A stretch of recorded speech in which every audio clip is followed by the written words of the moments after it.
In the meantime, in the United States, a third Ebola sufferer has been transferred to a secure biocontainment unit. The home of the 29-year-old nurse in Dallas has been decontaminated, but one detail was overlooked. For example, the video I should show you in just a moment of her, the nurse being loaded onto the plane there, but as you can see, this plain-clothed man there is walking alongside with no protective gear whatsoever.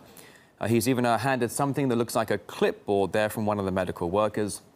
And as our U.S. correspondent Marina Portnaya reports, panic is spreading.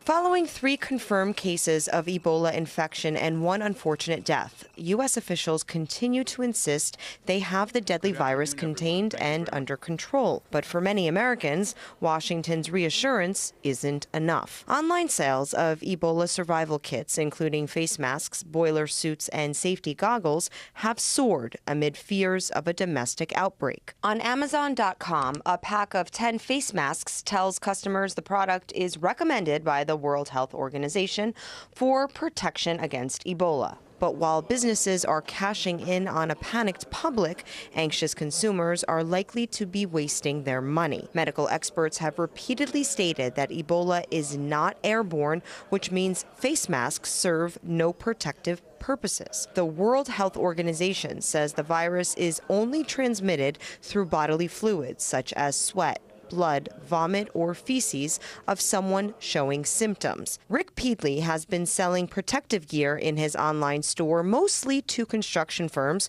for over 3 decades. He says sales of particular products have spiked over the past few weeks. This has been a little bit unusual in that it's not just one thing. We sell masks, much more expensive masks, and as well as the suits and gloves and so forth. So people are really putting together a PPE kit. You know, they're trying to protect themselves from what is perceived to be a threat. Meanwhile, somewhat mixed signals have been coming from Washington about the virus.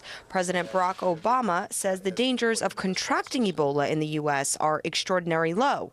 But on the other hand, America's leader has publicly admitted that his government must monitor Ebola in a much more aggressive way. Marina Portnaya, RT.